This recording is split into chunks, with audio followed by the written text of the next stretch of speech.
नमस्कार, देश न्यूज में आपका स्वागत है और मैं हूं आपके साथ स्नेहा और आप देख रहे हैं हमारा खास कार्यक्रम मंथन। तो कांग्रेस अध्यक्ष मल्लिकार्जुन खड़गे ने आज कोरबा जिले में सभा की है। बैकुंठपुर की सभा में उन्होंने कहा है कि ये सिर्फ चुनाव नहीं है, ये चुनाव देश का भविष्य बदलने वाला चुनाव है।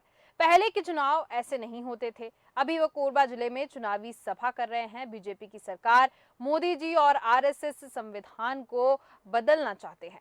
बार बार राहुल गांधी का नाम लेते हैं। उनको कांग्रेस से डर लगता है। कांग्रेस गरीबों के लिए लड़ती है, बीजेपी अमीरों के लिए लड़ती है। बीजेपी गरीबों के लिए लड़ने वालों को सत्ता से दूर रखने के लिए कई कोशिशें कर रही है। तो चलिए सुनते हैं पहले कि मल्लिकार्जुन खड़गे ने क्या कुछ और कहा है।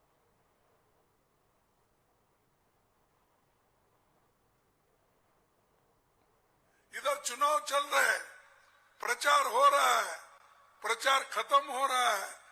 उस वक्त हर कार्यकर्ता कांग्रेस के उनके घर पे वो लोग धाड डालते हैं, अटैक करते हैं, ईडी का, इनकम टैक्स का। इसीलिए मैं एक जगह कहा हमारे हैदराबाद में, मैं कहा हमारे प्रत्याशी दो है यहाँ। अगर एक चुनाव में एक कॉन्स्टिट्यूंसी से एक आदमी लड़ सकता है, तो हमारे पास दो कैंडिडेट ये लड़ रहे हैं अलग अलग हिस्से। लेकिन बीजेपी वाले हमारे एक कैंडिडेट के मुकाबले में उन्होंने तीन तीन कैंडिडेट खड़ा किए। आप पूछेंगे कौन है? एक तो है ईडी वाला, वो एक कैंडिडेट। दूसरा है इनकम टैक्स वाला और तीसरा है हमारे सीबीआई वाला। मल्लिकार्जुन खड़गे ने क्या बयानबाजी की है ईडी सीबीआई को लेकर, भारतीय जनता पार्टी को लेकर। यहाँ पर तमाम बयानबाजी सामने आपको देखने को मिली है और इसी पर चर्चा के लिए हमारे साथ जुड़ चुके हैं मेहमान राजेश श्रीवास्तव जी, जो कि पत्रकार हैं, साथ ही साथ अमित श्रीवास्तव जो कि कांग्रेस प्रवक्ता हैं और जसविंदर बग्गा जो कि बीजेपी के प्रवक्ता है। आप सभी का बहुत बहुत स्वागत है देश न्यूज पे। तो सबसे पहले मैं आऊंगी राजेश श्रीवास्तव जी, आपके पास मैं आना चाहूंगी। आपसे जानना चाहती हूँ, जिस तरीके से लगातार ईडी सीबीआई कांग्रेस की तरफ से बयानबाजी सामने आ रही है, हालांकि बीजेपी इसका पलटवार कर रही है, आप क्या सोचते हैं इन बयानों को लेकर? ईडी सीबीआई को हर सभा में उसका जिक्र हो रहा है, यानी कि अगर हम अभी देखें तो मल्लिकार्जुन खड़गे ने भी ईडी सीबीआई का जिक्र किया और सीधे सीधे आरोप लगाया कि बीजेपी एक तरीके से पूरी तरह से इन्वॉल्व है। उनका कुल मिलाकर यही कहने का मतलब है। आप क्या कहेंगे इस पे? देखिए स्नेहा जी, खड़गे क्या कह रहे हैं उस बयान पर हम बाद में आएंगे, लेकिन आप जब आंकड़ों को देखेंगे ईडी पर कोई चर्चा करने से पहले हमें ये समझना पड़ेगा कि दरअसल मोदी सरकार में इतने आरोप क्यों लगते हैं। जब भी कोई नेता बात करता है तो ईडी और सीबीआई की बात करती है। इसके पीछे आपको देखना पड़ेगा कि जब से ईडी को एक अधिकार मिला है, जो कानून बनाया गया था उसमें कहा गया था ईडी जब किसी को भी गिरफ्तार कर सकती है, किसी को सम्मन भेज सकती है, नोटिस भेज सकती है और वो उसके पीछे उसको कोई कारण बताना नहीं होता। वो किसी को भी उठा सकती है, हमको और आपको किसी को भी उठा के गिरफ्तार कर सकती है। तो ईडी की जब से ये कार्रवाई हुई है तब से ईडी ने इसका फायदा किया है और सिर्फ मोदी सरकार ही नहीं, पिछली सरकारों में भी इस पर चर्चा होती थी और हर सरकारों ने इसका दुरुपयोग किया। लेकिन दुरुपयोग आज जो है वो चरम पर है। ऐसा नहीं है कि पिछली सरकारों ने इसका दुरुपयोग नहीं किया या मोदी सरकार इसका ज्यादा दुरुपयोग नहीं कर पा रही है। आप देखेंगे तो 2004 से लेकर 2014 तक का अगर आप देखेंगे तो ईडी ने जो मामले दर्ज किए हैं वो केवल 60% मामले विपक्ष के नेताओं के थे। यानी यूपीए के दौर में 60% मामले विपक्ष के नेताओं पर होते थे और जबकि एनडीए में यानी कि जो मोदी सरकार है उसमें 96% मामले विपक्ष पर दर्ज किए जा रहे हैं। अगर 2004 से 14 की बात करेंगे तो सिर्फ 72 नेता ऐसे थे, यानी सांसद, विधायक, पूर्व नेता, पूर्व सांसद, विधायक, मंत्री या सिटिंग विधायक, केवल 72 नेताओं के खिलाफ जांच हुई थी, जिसमें से 43 विपक्ष के थे। यानी कि उस समय विपक्ष के नेताओं पर जांच होती थी, तो अपने जो नेता थे उनके खिलाफ भी जांच होती थी। 72 में से 43 विपक्ष के थे, जबकि भारतीय जनता पार्टी में ये आंकड़ा अगर आप देखेंगी तो 124 नेताओं के खिलाफ जांच शुरू हुई है, जिसमें से 118 नेता विपक्ष के हैं, यानी 124 में से 118, सिर्फ 6 नेता ऐसे हैं जो न्यूट्रल हैं। यानी कि आप ये सोचिए कि विपक्ष को सिर्फ टारगेट किया जा रहा है। दूसरी बात यह है कि आरोप इसलिए लग रहे हैं, खड़गे आरोप इसलिए लगा रहे हैं क्योंकि आप जब चुनाव चल रहा है छत्तीसगढ़ में तो महादेव ऐप की जांच हुई, क्या इसके पहले इस तरह की जांच नहीं हो सकती थी? सिर्फ निशाना बनाने के लिए, नेताओं पर शिकंजा कसने के लिए, यानी कि और आप उन नेताओं पर शिकंजा नहीं कस रहे जैसे मध्य प्रदेश में शिवराज सिंह चौहान के खिलाफ 150 करोड़ रुपए का राशन घोटाला सामने आया, लेकिन इस पे कोई जांच नहीं हुई। तो आप ऐसे नेताओं के खिलाफ जांच क्यों नहीं करते हैं? सिर्फ उन्हीं नेताओं की जांच होती है जो भारतीय जनता पार्टी के विरोध में हैं या भारतीय जनता पार्टी से बगावत कर चुके हैं। जी आपने देखा कर्नाटक में भी कई बार ऐसा हुआ, वहां पर भी ऐसा हुआ। कई जगह पर ऐसा होता है जहां सरकार ईडी का इस्तेमाल एक हथियार के रूप में कर रही अपने नेताओं के पक्ष में, यानी कि आप अगर हमारे साथ हैं तो आप पाक दामन हैं। इसीलिए आपने देखा होगा विपक्ष बार बार वॉशिंग मशीन जैसे शब्दों का इस्तेमाल करता है, हालांकि इन शब्दों का इस्तेमाल करना ठीक नहीं है। ईडी का तो जांच इस तरह से होनी चाहिए कि अगर कोई दोषी है तो उसके खिलाफ जांच करिए, बिल्कुल जांच होनी चाहिए। और मैं कहता हूं जांच करिए, दो दोषी है उसको सजा भी दीजिए, लेकिन जिस तरह से जांच करके निशाना बनाया जा रहा है उसको लेकर के खड़गे ने आज ये बयान जारी किया है। और ये बयान खाली खड़गे ने नहीं किया है, विपक्ष के नेता लगातार बयान उठा रहे हैं। अभी आपने पिछले दिनों देखा आपने संजय सिंह को उठा लिया गया, संजय सिंह के खिलाफ। और आप सोचिए सुप्रीम कोर्ट ने, सिर्फ मैं नहीं कह रहा हूं, सुप्रीम कोर्ट ने ये कहा कि अगर बहस पे ये मुद्दा आएगा तो मनीष सिसोदिया के खिलाफ केस 10 मिनट नहीं स्टैंड करेगा। आप लोग खाली अभी बहस में नहीं जा रहे, इसलिए उनको जमानत नहीं दी जा रही। यानी सुप्रीम कोर्ट ने मानता है कि जब आप ट्रायल के बेसिस पे आएंगे तो इस मामले को बहुत देर तक स्टैंड नहीं कर पाएंगे। इसका मतलब साफ है। राजेश जी, कुल मिलाकर हम ये देखें तो आपका कहने का मतलब है कि ईडी पे आपको भरोसा नहीं है, भारतीय जनता पार्टी मिलकर ईडी के साथ काम कर रही है, मैं ये मान के चलूं? ईडी पहले भी जांच करती थी, अभी भी जांच कर रही है, लेकिन ईडी सरकार के इशारे पर है, जबकि ईडी को निष्पक्ष होना चाहिए। यानी कि ईडी अगर सरकार का कोई दोषी है तो उस पर भी जांच करनी चाहिए, बिल्कुल सवाल नहीं उठाए जाएंगे। ठीक है, लेकिन सरकार ईडी को चाहिए कि ठीक है, मैं आपके पास आती हूँ राजेश जी। अमित श्रीवास्तव जी, आपके पास आना चाहूंगी, जानना चाहती हूँ कि जिस तरीके से लगातार ईडी सीबीआई सामने आ रहे, तो क्या ये ईडी सीबीआई को सामने लाकर ध्यान भटकाने की कोशिश तो नहीं हो रही है?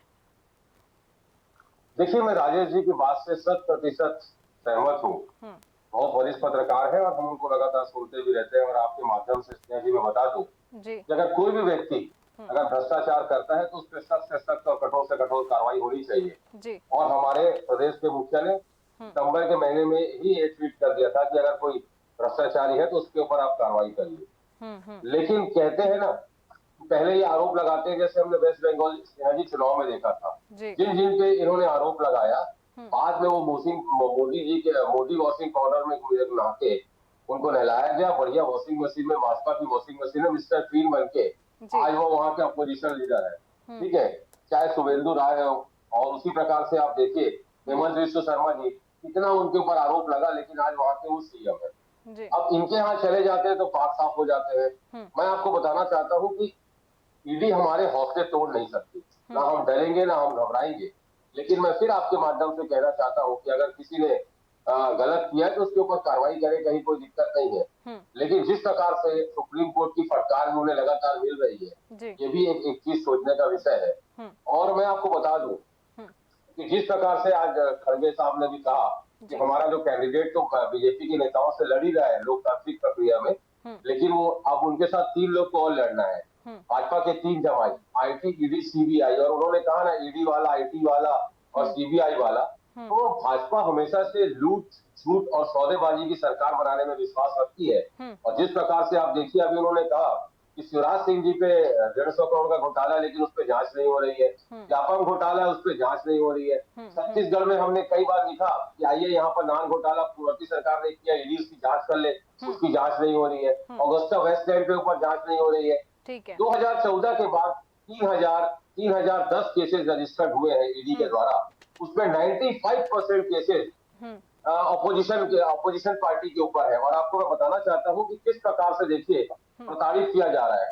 कांग्रेस को 24 बार से ज्यादा कांग्रेस के नेताओं को बुलाया गया है, उसी प्रकार से 19 बार से ज्यादा टीएमसी के नेताओं को बुलाया गया है, 8 बार शिवसेना के नेताओं को बुलाया गया है, 5 बार आरजेडी के नेताओं को बुलाया गया है, और लगातार अगर आप देखेंगे लेकिन तो अमित फेयर एंड श्रीवास्तव लवली जी 508 करोड़ का जो घोटाला सामने आया है उस पे तो ईडी तो साफ तौर पे कह रही है कि भूपेश बघेल की तरफ ये पैसे गए हैं, उसका क्या करें?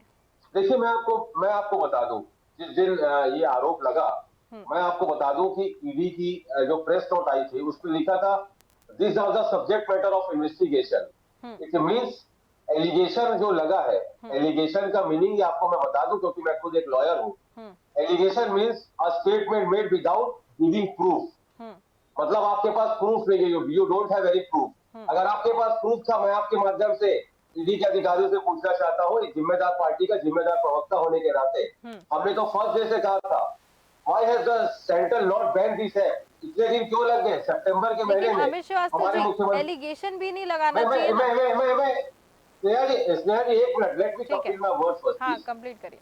देखिए मुख्यमंत्री जी ने सितंबर के महीने में कहा था कि इसे बैन लगाना चाहिए। Why the centre not doing any investigation on this act? Investigation क्यों नहीं हुआ, आप मुझको बताइए। और एक व्यक्ति अगर आरोप लगा रहा है तो मैं आपको बता दूं कि ना कोई तथ्य है, ना उनके पास कोई प्रूफ है, और अगर जिस प्रकार से उन्होंने, मैंने बताया ना कि जिस प्रकार का ईडी का दुरुपयोग किया जा रहा है, एक पॉलिटिकल हथियार बनाकर घटिया राजनीति किया जा रहा है, ये दुखद पहलू है। और एक लोकतांत्रिक प्रक्रिया में बीजेपी का विश्वास नहीं है, और देश में जिस प्रकार चुनी हुई सरकारों को गिराना, ईडी को आगे करके, ये क्या ये संविधान को कहीं ना कहीं लोकतंत्र को नहीं मानने वाले लोग नहीं, ऐसा नहीं लगता आपको? लगातार चुनी हुई सरकार को गिराना। अब देश की जनता कह रही है कि देश में लोकतंत्र की हत्या निरंतर जारी है, प्रजातांत्रिक मूल्यों की हत्या निरंतर जारी है, इस देश में लोकतंत्र की हत्या जारी है, बीजेपी लोकतंत्र की हत्यारी है। ठीक है अमित श्रीवास्तव जी, मैं आऊंगी राजेश जी, आपके पास आना चाहूंगी। जैसा कि उन्होंने कहा कि ईडी और सीबीआई को सामने लाके सरकार गिराने का काम हो रहा है, वास्तव में ऐसा हो रहा है क्या?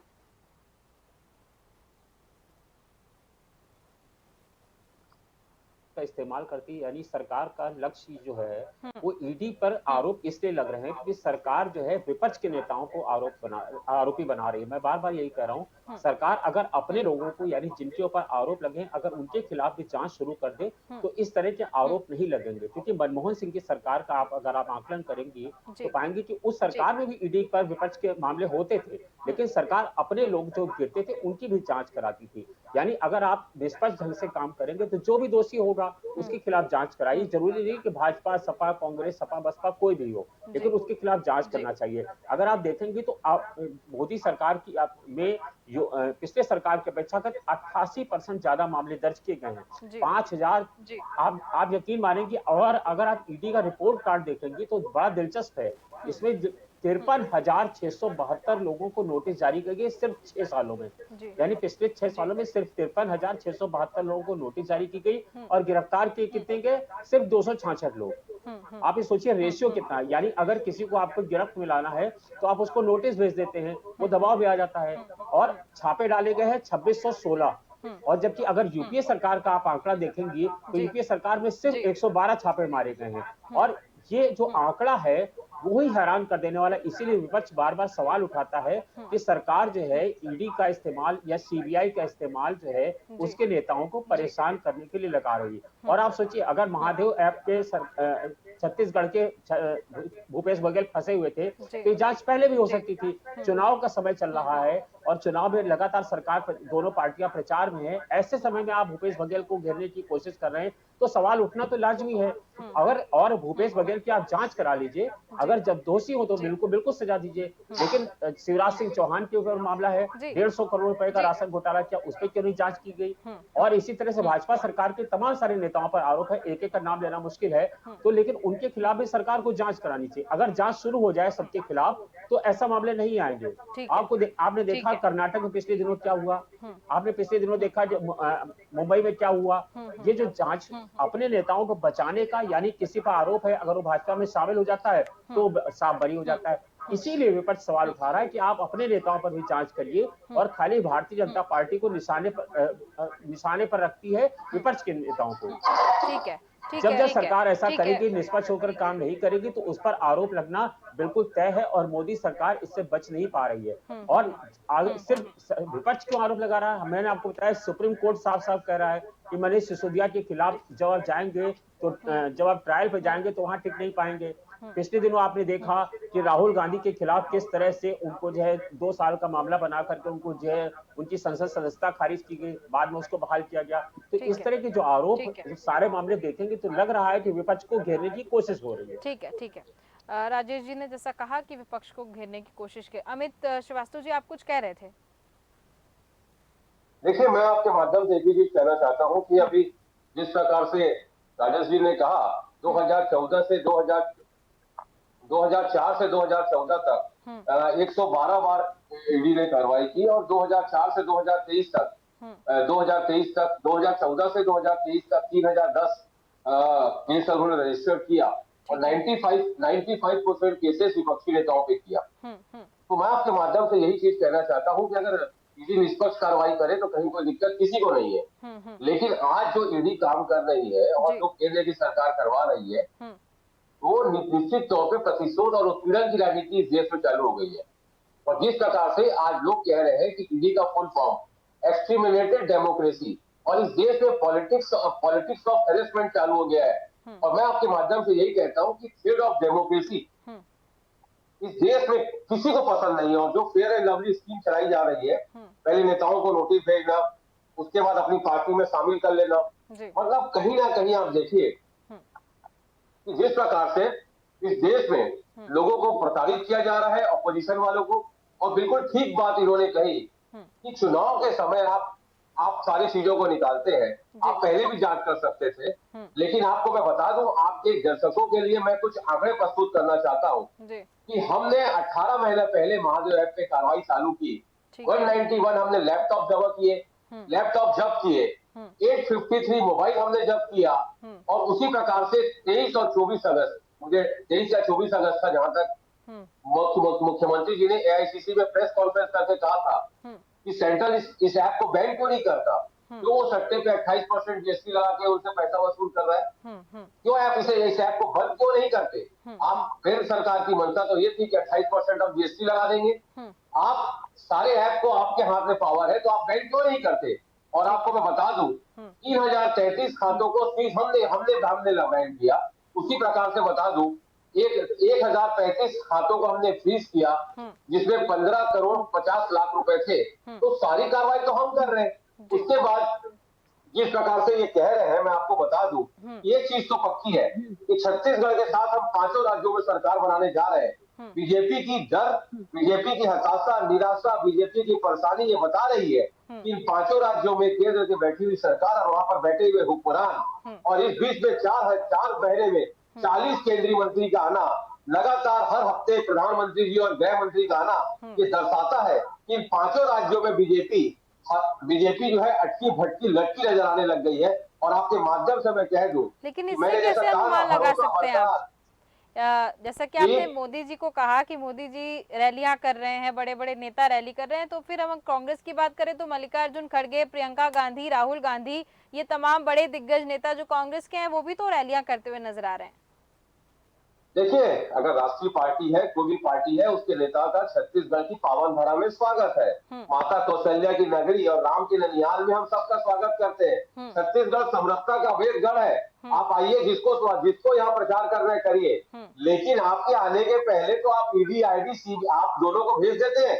हम घबराने वाले नहीं, डरने वाले नहीं है। छत्तीसगढ़िया लोग हैं, स्वाभिमानी लोग हैं। बात है जब अभिमान की, छत्तीसगढ़ के स्वाभिमान की, तो आप ये मान लीजिए कि इस बार हम 75 सीट जीतने जा रहे हैं। ठीक है, चलिए मान लिया। छत्तीसगढ़ की जनता, मैं आपको एक चीज कहना चाहता हूँ कि जिस प्रकार के ये हथकंडे अपना रहे हैं और अपने पॉलिटिकल मैंने कहा ना कि पॉलिटिकल मंशा को पूरा करने के लिए जिस प्रकार से ईडी आईटी को अपने फ्रंटल ऑर्गेनाइजेशन बना के जिस प्रकार से यूज करने का घृणित प्रयास कर रहे हैं, छत्तीसगढ़ की जनता इन्हें करारा जवाब देगी, आखिरी जवाब देगी, इन्हें करारा जवाब मिलेगा। ठीक है। हमारे साथ जसविंदर बग्गा जी जुड़ चुके हैं जो कि भारतीय जनता पार्टी के प्रवक्ता हैं।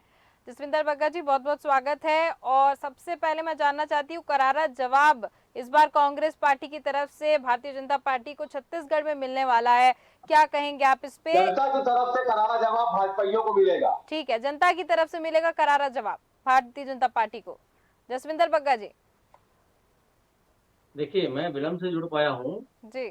और इसलिए विषय की संपूर्ण जानकारी नहीं है कि किस विषय में जनता का जवाब भाजपा को मिलने वाला है। लेकिन जैसा मैं लगातार फील्ड में हूँ, राजनीतिक कार्यकर्ता होने के नाते लगातार गलियों में हूँ, गांव में हूँ, मुझे जनता में उत्साह का वातावरण दिख रहा है और उत्साह जो है भारतीय जनता पार्टी के संकल्प पत्र को लेकर है। उत्साह जो है कांग्रेस को हटाने को लेकर है, कांग्रेस के कुशासन से मुक्ति को लेकर है। जसविंदर बग्गा जी, यहाँ पर जनता की तरफ से करारा जवाब। अमित श्रीवास्तव ने ऐसा कहा कि छत्तीसगढ़ की जनता इस बार भारतीय जनता पार्टी को चुनाव में, इस बार का जो चुनाव होने वाला है उसको लेकर करारा जवाब देगी, यानी कि भारतीय जनता पार्टी का जो पत्ता है वो साफ होता नजर आएगा इस बार फिर से, ये कहा है अमित श्रीवास्तव जी ने। 5 साल पहले कांग्रेस ने जिस घोषणा पत्र के सहारे छत्तीसगढ़ में सरकार की थी, जनता उस घोषणा पत्र को लेकर तौल रही है कि इन्होंने शराबबंदी की बात की, इन्होंने कर्जा माफी की बात की, इन्होंने 2500 रुपए बेरोजगारी की बात की, इन्होंने 10 लाख नौकरियों की बात की, महिलाओं को 4 गैस सिलेंडर मुफ्त देने की बात की, महिलाओं को 500 रुपए का मासिक भत्ता देने की बात की, पेंशन को 1000-1500 करने की बात की, अनियमित कर्मचारियों को नियमित करने की बात की, 2 साल का बोनस जो हम नहीं दे पाए थे उसको देने की इन्होंने बात की थी, गरीबों को पक्का मकान देने की बात की थी। इनके सारे वादे झूठे साबित हो गए हैं। जनता इंतजार कर रही है कि जिस दिन 7 तारीख के बाद अब 17 तारीख को वोट पड़ेगा, जनता कांग्रेस को कुशासन से मुक्ति के लिए वोट करने घर से निकलेगी। ये मैं आपको पक्के विश्वास के साथ कहता हूँ। ठीक है, ठीक है। अमित श्रीवास्तव जी, सारे जो वादे किए गए हैं सब झूठे निकल के सामने आए हैं, कोई वादा मुझे ऐसा लगता है कि देखिए, मुझे ऐसा लगता है स्नेहा जी कि अब हम जनता की अदालत में आ चुके हैं और जनता जनार्दन होती है लोकतंत्र में। और हम हमेशा कहते हैं कि this is the beauty of our democracy, कि हमने काम तो कर दिया, हमने विकास की अविरल गंगा यहाँ विकास की अविरल धारा हमने छत्तीसगढ़ में बहाई है। अभी छत्तीसगढ़ की जनता को निर्णय अभी आ जाएगा 3 दिसंबर के। और मुझे कहने हुए बता दूं आपको, अभी बग्गा साहब कह रहे थे तो मैं आपको बता दूं कि इन्होंने 3/8/13 में जो भी घोषणा पत्र किया था, हमने बाकायदा प्रेस कॉन्फ्रेंस करके उनके 150 घोषणाओं को हमने सिलेवार बताया कि इन्होंने क्या नहीं किया। 2100 रुपए में समर्थन मूल्य देने की बात नहीं दिया, 300 रुपए दे रहे, 300 बोनस देने की बात की थी, नहीं दिया। जर्सी गाय देने की बात करी थी और कार्यकाल का रिपोर्ट कार्ड प्रस्तुत करके आए ना बिल में। घोषणा पत्र मैं डिक्लेयर कर देता हूँ 1 पॉइंट, अगली बार ये बकरी देने का, अगली बार ये मुर्गी देने का। मैं ये कह रहा हूँ, मैं ऐसा नहीं बोल रहा हूँ, मैं कह रहा हूँ कि आपने जिस घोषणा पत्र के सहारे सरकार प्राप्त की थी उसके रिपोर्ट कार्ड को लेकर जनता के बीच में आए। अमित श्रीवास्तव जी, शराबबंदी की बात की, आपने शराबबंदी नहीं की, बल्कि कोरोना काल में घर घर तक शराब पहुंचाई आपने। और इनके घोषणा पत्र आपने 2500 रुपए बेरोजगारी भत्ता देने की बात की थी, 4.5 वर्षों तक आपने नहीं दिया है। पूरा नहीं किया। आपने 10 लाख नौकरियों की बात की थी, आपने नौकरियों में क्या किया? आपने पीएससी का घोटाला जैसा पास किया है, जिसमें लाखों बेरोजगार युवाओं के पसीने को आपने दागदार कर दिया है। और पीएससी के माध्यम से कांग्रेस ने अपने बच्चों को, अपने नेताओं के बच्चों को, अपने चहेते अधिकारियों के बच्चों को पीएससी के टॉप 20 में डलवा दिया। ठीक है। जसविंदर बग्गा जी का कहना है, जसविंदर बग्गा जी का कहना है कि आपने अपना रिपोर्ट कार्ड क्यों नहीं पेश किया? भारतीय जनता पार्टी ने जो नहीं किया वो तो लिस्टिंग हो गई, लेकिन जो आपने किया उसको क्यों नहीं सामने रखे? देखिए, हमने जो किया हमने किसानों की समृद्धि, प्रगति और उनकी उन्नति के लिए हमने लगातार जो प्रोमिसेस किए थे, 2500 रुपए का वादा था, 2640 रुपए दे रहे हैं। अपने ज्ञान को दुरुस्त कर ले भाजपा नेता। और आपको मैं बता दूं, जो व्यक्ति 2003, 8 और 13 में वादा करके 2100 रुपए नहीं दिया, जनता 3100 का कैसे विश्वास कर लेगी? बताइए।